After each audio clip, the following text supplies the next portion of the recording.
मैंने क्या कहा?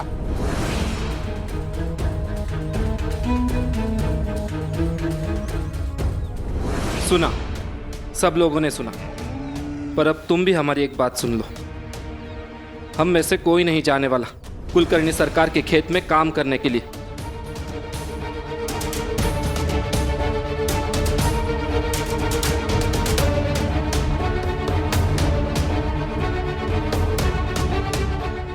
क्योंकि अगर हम में से कोई जीतता है तो सबका भला होगा,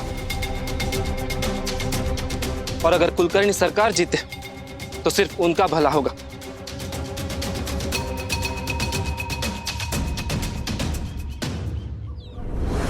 और साईं ने कहा है कि जब पुरस्कार के पैसे आएंगे तो शिरडी में सबका भला होगा।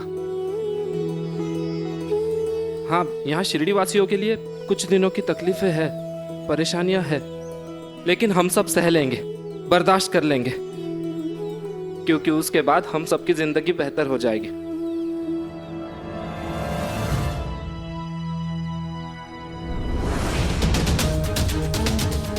दो कौड़ी के श्रमिकों का इतना दुस्साहस कि कुलकर्णी सरकार के आदेश की अवमानना करें।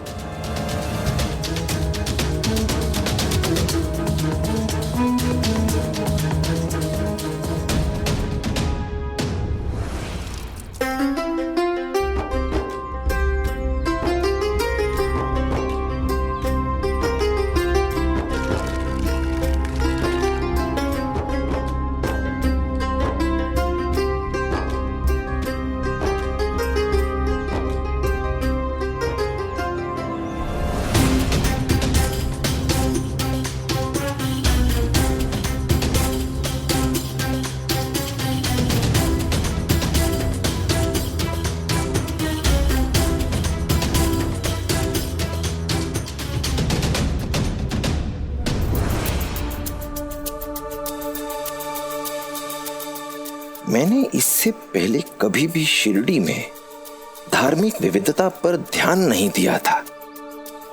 लगता है मुझे दूसरा विकल्प मिल गया। बैरागी हमारे मार्गों में बाधाएं खड़ी करता रहेगा रत्नाकर जी। कुलकर्णी सरकार, इस समय अपने गुस्से पर काबू रखिए। ये समय हमारा आपा खोने का नहीं है। मेरे पिताजी मुझसे कहा करते थे कि मैदान में उतरने से पहले अपने पास 2 विकल्प तैयार रखना। खेल के मैदान में तुम्हें कभी मात भी खानी पड़े, अपनी हार को स्वीकार कर लेना, पर फौरन दूसरे विकल्प को प्रयोग में ले आना। मैदान कभी मत छोड़ना। रत्नाकर जी, मुझे कुछ जरूरी काम है, मैं चलता हूं। हरिओम।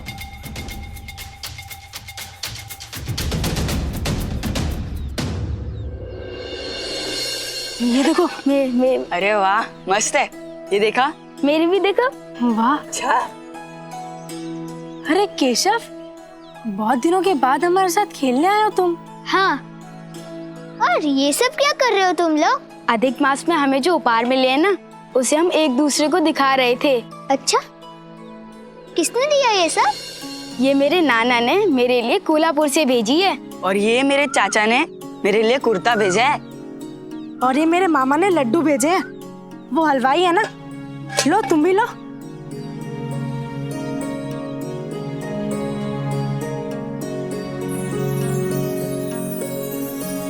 अरे वाह, बहुत ही स्वादिष्ट है।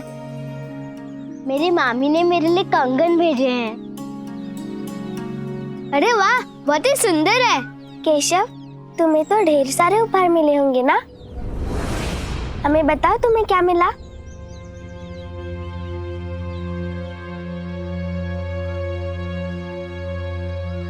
मुझे कुछ भी नहीं मिला, क्योंकि ना ही मेरे मामा है या ना ही मेरे नाना। लेकिन रिश्तेदार तो होंगे तुम्हारे। ऐसे कैसे? सबका कोई ना कोई रिश्तेदार तो होता ही है। ये जरूरी तो नहीं।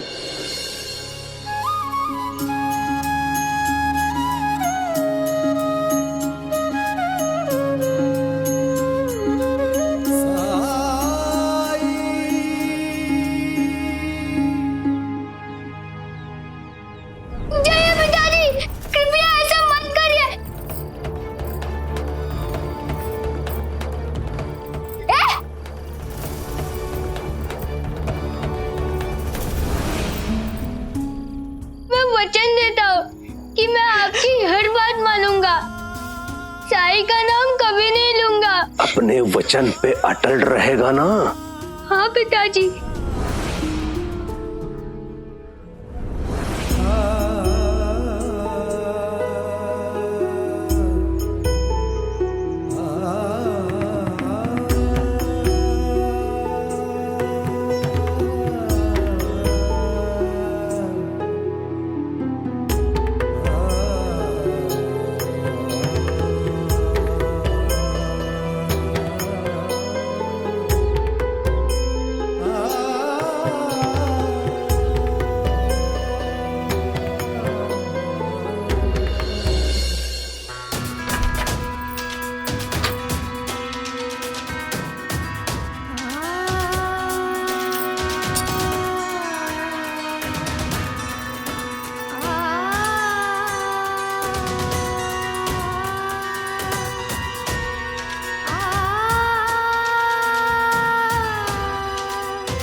ये कंगन मेरे लिए? हाँ, ये आपके लिए अधिक मास का उपहार है दीदी, और ये मेरी तरफ से आखिरी तोहफा होगा जो आपकी शादी से पहले मैं आपको दे रहा हूं। शादी के बाद मेरा भाई मुझे भूल जाएगा या मैं उसे भूल जाऊंगी?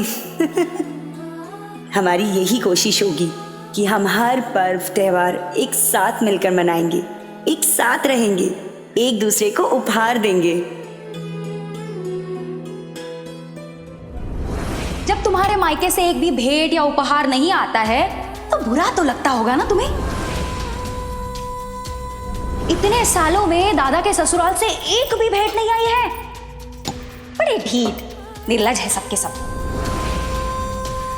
और वही नहीं, वो तुम्हारा भाई, छोटा भाई, वो तो काफी बड़ा हो गया होगा अभी। अरे उसकी तो शादी भी हो गई होगी। वैसे कितने साल हुए उसे देखे हुए? समय की करवट बदलते ही सब कुछ बदल जाता है और पता भी नहीं चलता है। मैं आज भी तुम्हें याद करती हूँ। मैं तुम्हें कभी नहीं भूल पाऊंगी। बस मैं तुमसे मिल नहीं पाती हूँ।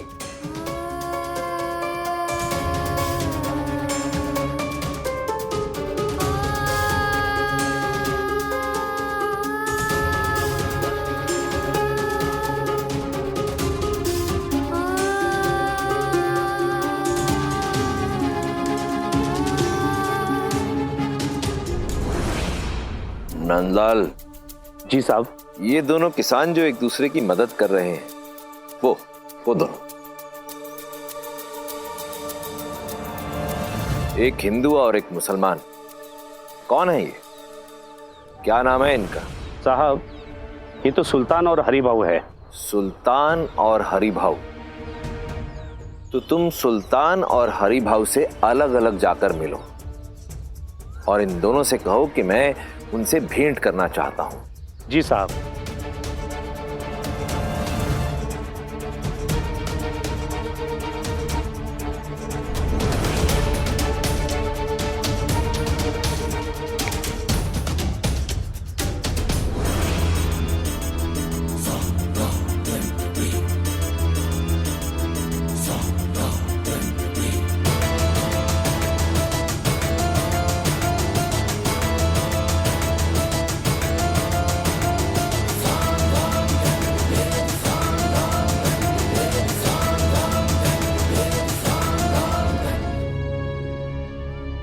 साई, क्या सबके रिश्तेदार नहीं होते? हाँ भी ना भी। हो सकता है कि सबके सगे रिश्तेदार ना हो, लेकिन फिर भी परिवार तो हो सकता है।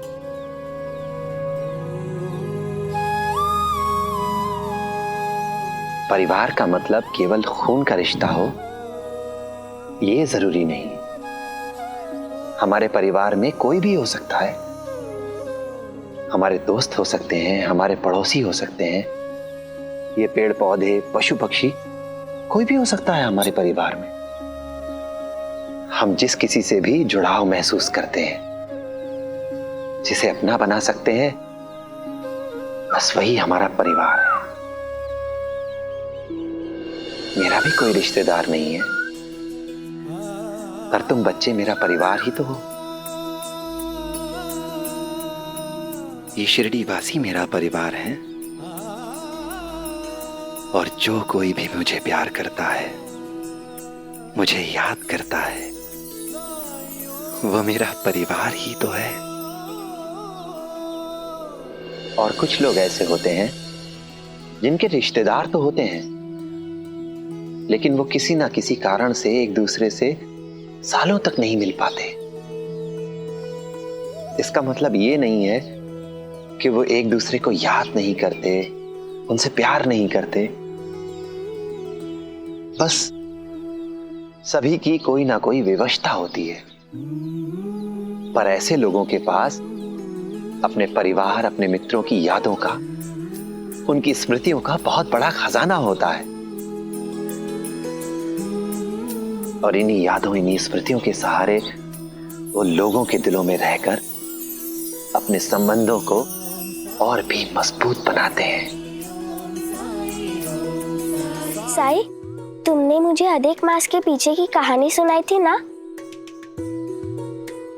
वो कहानी मैंने अपने सारे दोस्तों को बता दी। बहुत अच्छा किया लक्ष्मी। अधिक मास हमें याद दिलाता है कि हमें अच्छे काम निरंतर करते रहने चाहिए। तो तुम में से कोई मुझे बताएगा कि अभी हाल ही में उसने कौन सा अच्छा काम किया है?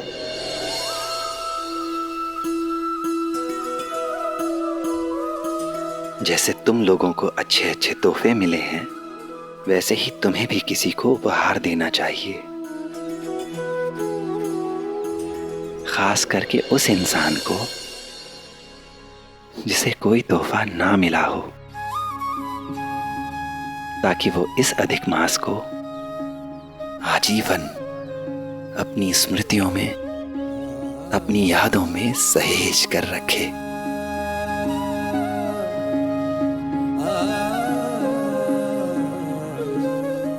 साई, हम अभी आते हैं। जब जीवन में दुख का अंधियारा छाए, मन में सदा श्रद्धा की ज्योत जलाए, विश्वास मन का तुझको पार लगाए, भक्ति भावना श्रद्धा से जो शीश झुकाए।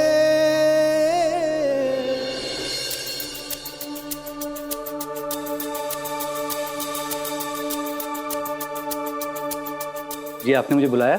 हाँ सुल्तान, कैसे हो भाई? जी सब खैरियत। भाई मैंने शिरडी के सभी खेतों का मुआयना किया और इस निष्कर्ष पर पहुंचा हूं कि तुम्हारे खेत सबसे बढ़िया हैं। और सुना है कि तुम्हारी फसल भी काफी अच्छी होती है। देखो कि मुझे समझ में आ रहा है कि तुम समझ नहीं पा रहे हो कि मैं क्या कहना चाह रहा हूं। मैं जानता हूं कि गांव में प्रतियोगिता का माहौल है, थोड़ी देर के लिए उसे दिमाग से निकाल दो। मैं सीधा मुद्दे की बात पर आता हूं। मैं तुम्हारा सारा अनाज खरीदना चाहता हूं। मैं जानता हूं कि तुमने जो फसल अभी बोई है उसे आने में समय लगेगा, लेकिन तुम्हारा पिछले साल का सारा अनाज वो मुझे दे दो। क्या? हाँ भाई, इसीलिए तो तुम्हें यहाँ बुलाया है। देखो ऐसा है कि मैं अपने काम के लिए माल बंबई से मंगवाता था, लेकिन बंबई से माल मंगाने में बड़ी दिक्कत का सामना आ रहा है। इसलिए मैं सोच रहा हूँ कि अनाज अब यहीं से ही खरीद लो। ये क्या कह रहे हैं आप? देखो सच कहूँ तो मैं इस जगह से, यहाँ के लोगों से बहुत प्रभावित हूँ। सच में तारीफ के काबिल हैं सब लोग, वरना और कोई जगह होती तो लोग आपस में ही लड़ मर, लेकिन यहाँ के लोगों में कितनी एकता है। ये तो सब साई के बदौलत ही मुमकिन हुआ है। बिल्कुल सही कहा तुमने। ये सब वाकई साई के प्रताप से ही तो हुआ है। अब तुमसे क्या छुपाना, तुमसे तो व्यापार कर रहा हूं। मैं अपने बर्ताव से बहुत शर्मिंदा हूं। वो बर्ताव जो मैंने साई के साथ किया था। लेकिन मेरी भी इतनी गलती नहीं है सुल्तान। देखो ना, मैं यहां नया नया आया था और साई की महिमा से अनजान था। दुनिया को बस अपनी ही नजर से देखता था। पर अब नहीं, अब मुझे साई की महिमा समझ में आ चुकी है। अब तो वही मेरे प्रेरणा स्रोत है और उन्हीं से प्रेरित होकर मैं भी शिरडी की भलाई के लिए कुछ करना चाहता हूं। क्या हुआ अगर मैं यहां मिल नहीं लगा पाया तो? कोई बात नहीं, मैं शिरडी की उन्नति के लिए, शिरडी की भलाई के लिए और परियोजनाएं और अवसर शिरडी लेकर आऊंगा ताकि शिरडी समृद्ध हो सके। खैर वो सब छोड़ो, तुम अपना अनाज तो मुझे बेचोगे ना? अगर रत्नाकर जी मुझसे अनाज खरीदते हैं तो मेरे पास असलम के निकाह के लिए थोड़े पैसे हो जाएंगे। जी जरूर। नंदलाल जी। जी सर। भाई सुल्तान, ये पेशगी रकम है। जब तुम अनाज ले आओगे तो बाकी की रकम भी तुम्हें अदा कर देंगे। जी बेहतर। अच्छा सुनो। जी कहिए। तुम अपना अनाज मुझे बेच रहे हो, इस बारे में किसी से जिक्र मत करना। ऐसा किस लिए?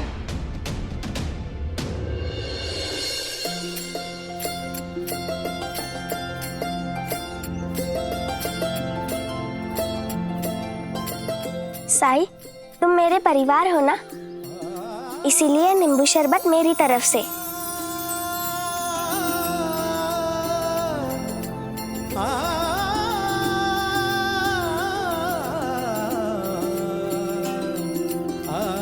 शुक्रिया लक्ष्मी।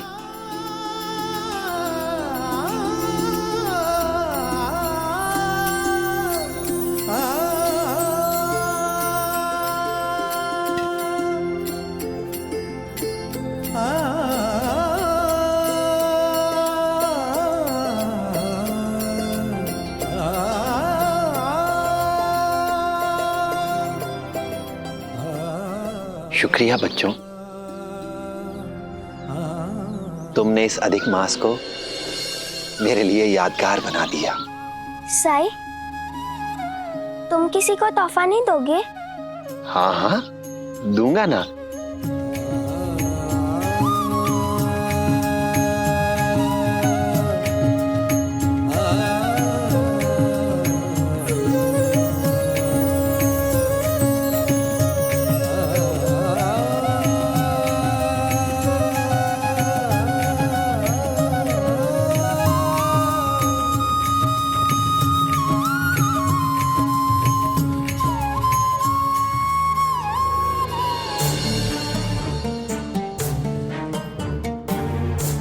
देखो सुल्तान, मेरे द्वारा घोषित प्रतियोगिता से वैसे ही गांव में काफी परेशानियां पैदा हो गई हैं। लोग आपस में झगड़ा करने पर उतारू हैं।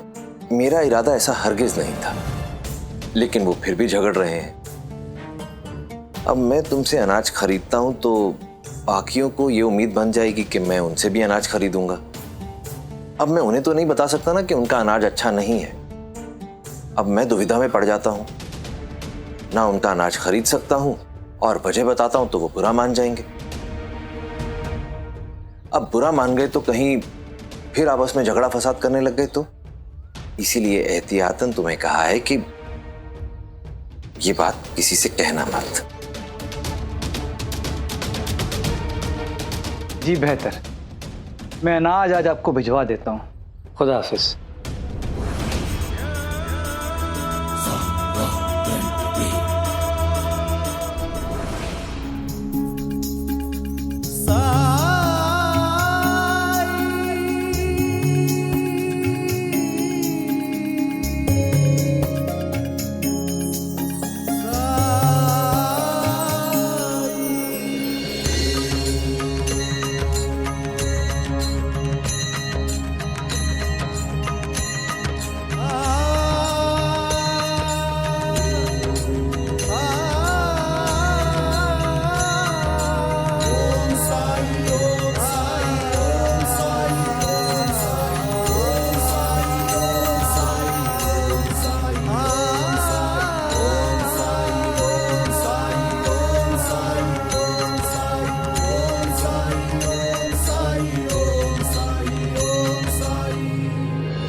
ये मेरी तरफ से उपहार है।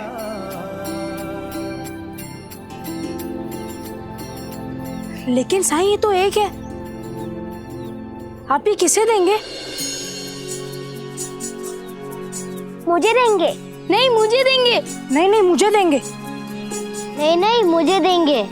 नहीं मुझे देंगे। नहीं मुझे देंगे। मुझे देंगे। नहीं मुझे बच्चों बस, बच्चों बस। ये जिसके पास खुद ब खुद जाएगा ये उसका ही होगा। अपने से? मगर कैसे? मैं इसे जमीन पर रखकर घुमाऊंगा और ये घूमते घूमते जिसके भी पास जाकर रुकेगा ये उसी का होगा। ठीक है ना?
मेरे उपहार ने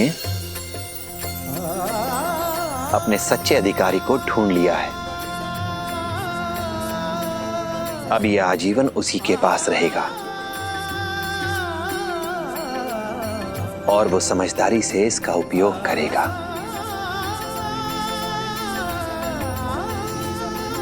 अब ये सब तुम लोग आपस में मिलकर बांट लेना और हो सके तो अपने दोस्त को भी जरूर खिलाना।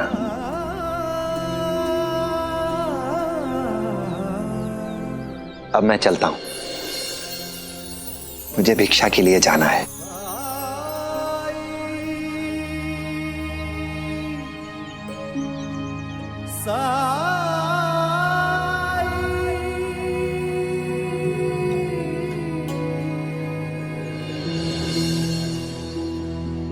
साईं, भले ही तुमसे बात नहीं कर रहा हूँ मैं, फिर भी तुम हमेशा मेरे बारे में सोचते हो, मेरा ख्याल रखते हो।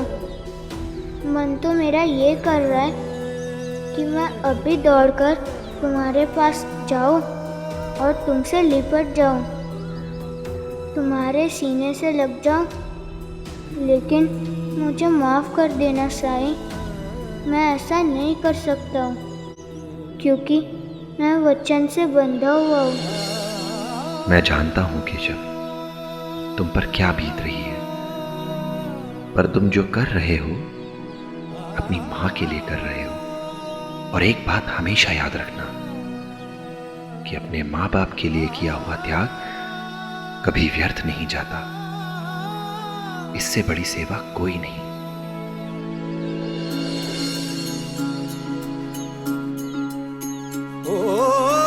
जब कठिनाई छाई तू ही याद आया, भटके राही को तूने रास्ता दिखाया, तूने भक्तों का बेड़ा पार लगाया।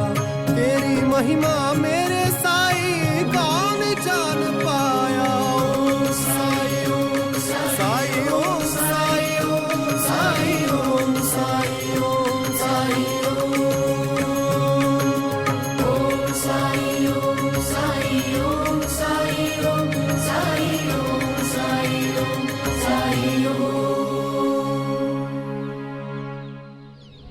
साहब, हम यहाँ जमीन लेने आए थे। अगर यहाँ जमीन नहीं मिली तो हम कहीं और मिल लगा सकते हैं। नंदलाल, मैं ठहरा व्यापारी आदमी। मैंने शिरडी में अपना बहुत समय और बहुत पैसा निवेश कर दिया है। जब तक मैं ये दोनों चीजें सूद समेत वापस नहीं ले लेता, मैं चैन से नहीं बैठूंगा। मैं तुम्हें पहले ही बता चुका हूं कि सरकार शिरडी को बहुत जल्द विशेष आर्थिक क्षेत्र घोषित करने वाली है। जिस दिन ऐसा हो जाएगा तो यहां की जमीन सोने से भी महंगी हो जाएगी। इसीलिए तो यहां की जमीन खरीदना चाहता हूं और इसी वजह से मैं यहां के लोगों में फूट डालना चाहता हूं, आपस में लड़ाना मराना चाहता हूं। देखो क्या है कि इनके मन में जब मनमुटाव आ जाएगा तो एक दूसरे से लड़ेंगे। जब मन में अशांति घर कर जाती है तो लोगों का मन उस जगह से उचाट होने लगता है और तब मैं उनके वो घर, खेत और जमीन खरीद लूंगा। मुझे उसी दिन का इंतजार है। खैर, जाकर देखो, वो अनाज लेकर आने ही वाला होगा। जी साहब। बड़ी अजीब बात है, कुलकर्णी सरकार ने हम लोगों को अपने खेतों में काम करने के लिए शिरडी बुलाया है। वही तो, शिरडी में क्या काम करने वालों का अकाल पड़ गया है, समझ ही नहीं आता।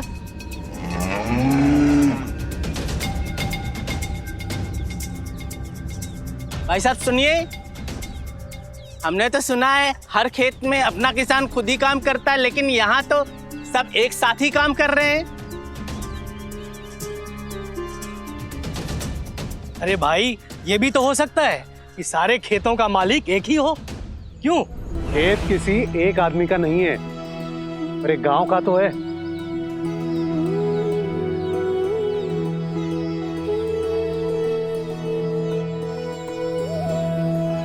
इसीलिए हम सब ने एक दूसरे की प्रगति के लिए, उन्नति के लिए एक दूसरे के साथ काम करने का फैसला लिया है, ताकि शिरडी का कोई भी आदमी पीछे ना रहे, साथ में चले, साथ में काम करे और मुनाफा भी बराबर का बांटा जाएगा सब में। क्या हो रहा है वहां? तुम्हें यहाँ काम करने के लिए लाए हैं, गप्पे मारने के लिए नहीं। चलो। मैं आपकी बात समझ नहीं पाया, और अब विस्तार से समझाएंगे।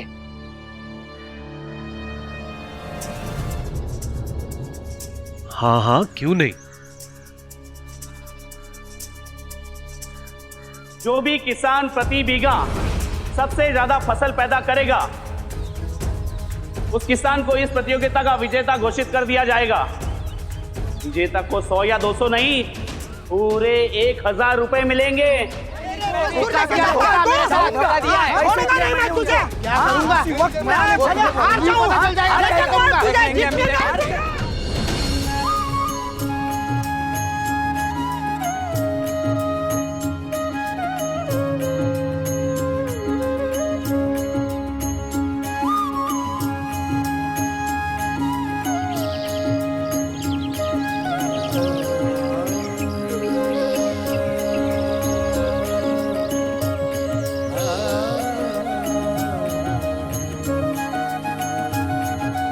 अगर आप में से हर एक का सपना पूरा हो जाए तो? अभी अभी आपने कहा कि किसी एक का सपना पूरा होगा, तो फिर ये कैसे मुमकिन है?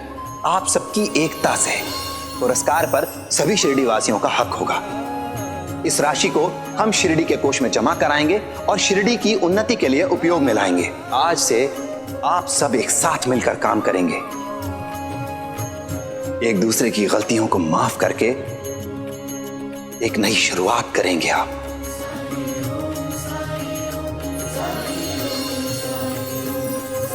हमने तो कभी ऐसा सोचा ही नहीं। अगर शिरडी वाले अपने गांव के लिए, अपने गांव की भलाई के लिए एकजुट हो सकते हैं तो हम लोग क्यों नहीं? क्यों भाई लोग? हाँ हाँ, सही कहा तुमने। हम लोगों को वहाँ होना चाहिए, अपने खेतों में होना चाहिए, एकजुट होकर काम करना चाहिए। हम लोग वहाँ चलेंगे, ए, क्या हुआ तुम लोगों को? चलो, पैसे नहीं चाहिए क्या? नहीं चाहिए। हम लोगों ने फैसला किया है कि हम लोग वापस अपने गांव जाएंगे, अपने गांव में खेती करेंगे। क्यों भाई लोग? हाँ हाँ हाँ, हम किसानों के भाईचारे और इनकी एकता को नहीं तोड़ेंगे। हम यहाँ काम नहीं करेंगे। नहीं करेंगे। नहीं करेंगे। चलो चलो भाई लोग। ऐसे कैसे कह सकते हैं इन लोग? अरे रुको, अरे सरकार तुम्हें 3 गुना मजदूरी देंगे। अरे 3 गुना, 3 गुना।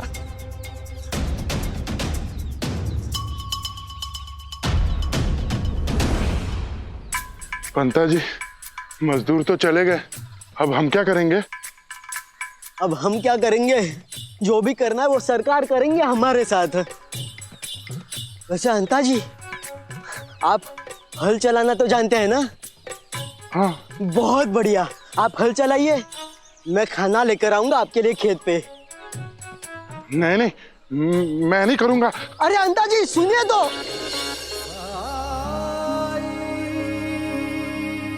सरकार सरकार सरकार, दूसरे गांव के मजदूरों ने शिरडी पहुंचकर काम करने से इनकार कर दिया और उल्टे पांव वापस चले गए। हाँ सरकार।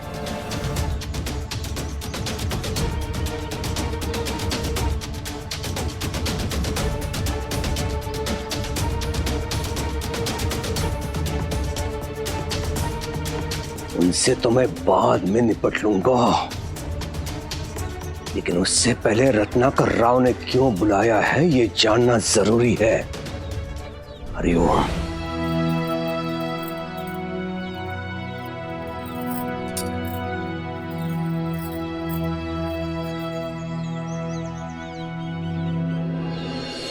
हे खंडोबा जी, पिछले कुछ दिनों से अपने घर की, अपने घर वालों की बहुत याद आ रही है मुझे।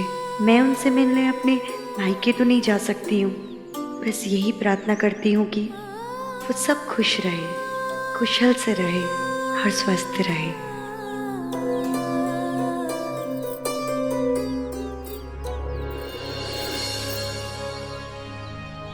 भगवान करे आपकी मनोकामना पूरी हो।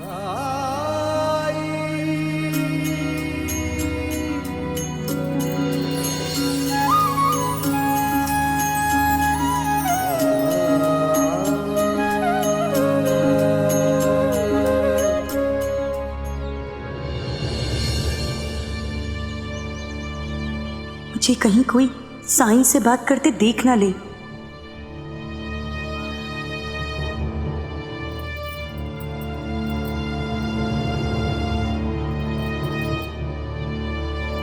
अंताजी पंताजी तो सरकार के साथ रत्नाकर जी के घर गए हैं।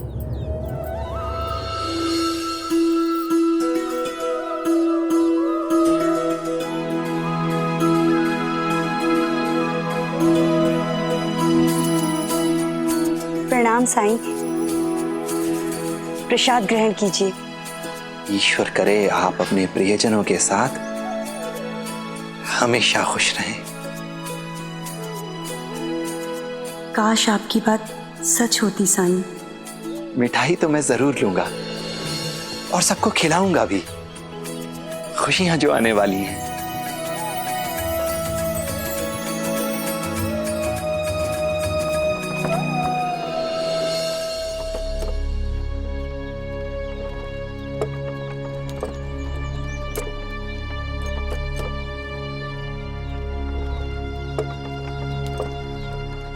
क्या हुआ बहू? तबीयत ठीक नहीं लग रही है क्या?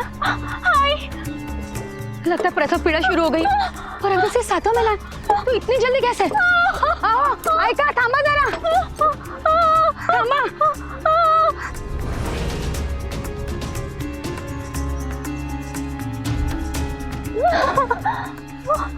बहू को बहुत दर्द हो रहा है, लगता है हमें किसी दाई की जरूरत पड़ेगी। हाँ, पर यहाँ कैसे? इस बियाबान जगह में दाई कहाँ मिलेगी? और आसपास कोई गांव भी नजर नहीं आ रहा है। बाबा, अब हम क्या करेंगे?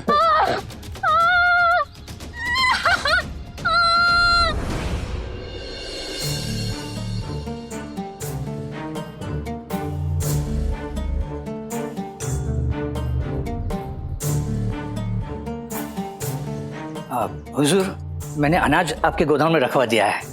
धन्यवाद नंदलाल जी।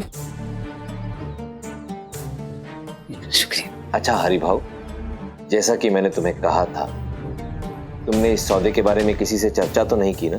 नहीं हुजूर, मैंने किसी को नहीं बताया। और वैसे भी शिरडी में मेरे कारण लड़ाई झगड़े हो, वैसा मैं कभी नहीं करूंगा। इसलिए किसी को कुछ नहीं बोला और नहीं बोलूंगा मैं। हुजूर, मैं चलूं?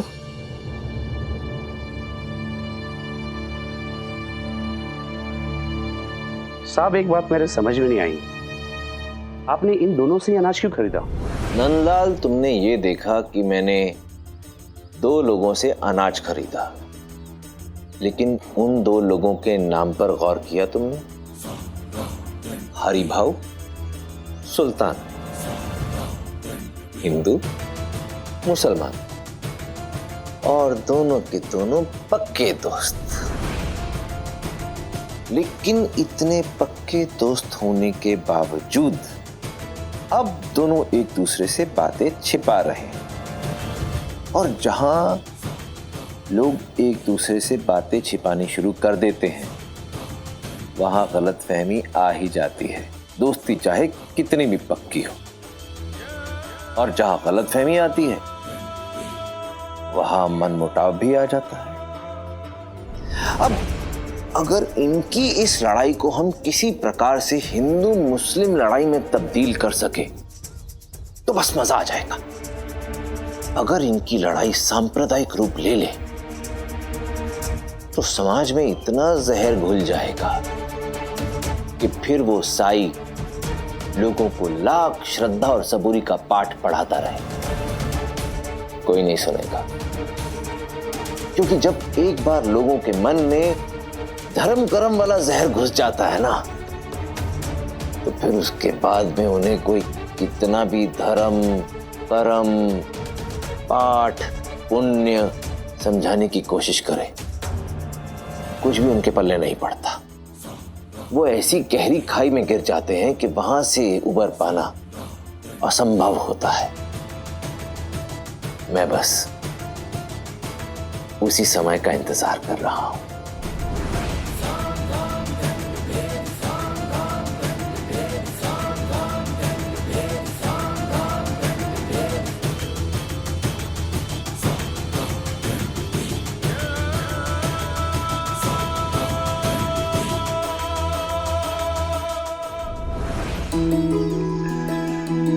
लो,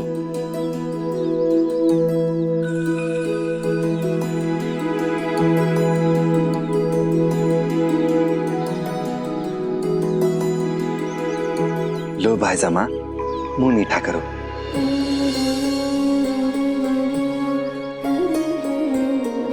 अच्छा लग रहा है तुम्हें खुश देखकर, लेकिन मुझे भी तो बताओ कि बात क्या है। बहुत जल्द इन्हें शुभ समाचार मिलने वाला है। उसके बाद इनकी दुनिया खुशियों से भर जाएगी। अच्छा, लेकिन वो शुभ समाचार क्या होगा ये भी तो बता दो।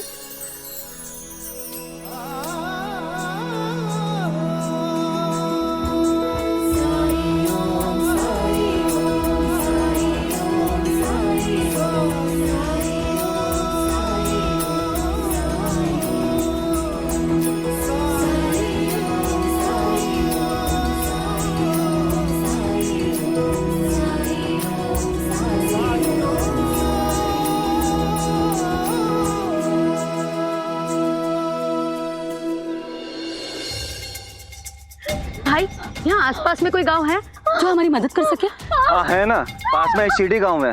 वहाँ के पाटिल बहुत भले आदमी है, वो आपकी मदद जरूर करेंगे। क्या नाम बताया गांव का? शिरडी। शिरडी? शिरडी हम कभी नहीं जाएंगे। हमने वर्षों पहले एक कसम खाई थी कि हम शिरडी में कदम नहीं रखेंगे। हम शिरडी नहीं जाएंगे। और उस वादे का क्या जो बहू को घर लाते वक्त हमने किया था कि हम इसे बहू की तरह नहीं बेटी की तरह रखेंगे?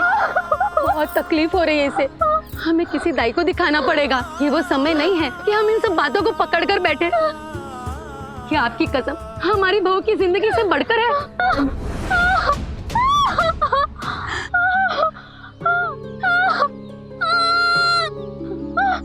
ठीक है भैया जल्दी शिरडी चलो।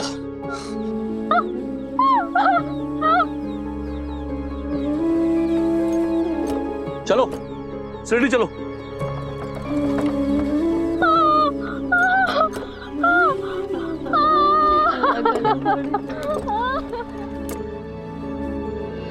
भाई साहब का साईं के कहने का क्या मतलब था? मेरा मतलब है कि कहां से और कैसा शुभ समाचार मिलेगा? ये तो मैं नहीं जानती बहिनी, लेकिन अगर साईं ने कहा है कि आपको कोई शुभ समाचार मिलेगा तो जरूर कोई ना कोई खुशखबरी मिलेगी। आपको बस उस पल का इंतजार करना होगा। वैसे भी साईं की बातें तभी समझ में आती है जब वो क्षण आपकी जिंदगी में आता है, उससे पहले नहीं। लेकिन ये तो तय है कि अगर साईं ने कहा है तो अवश्य होगा।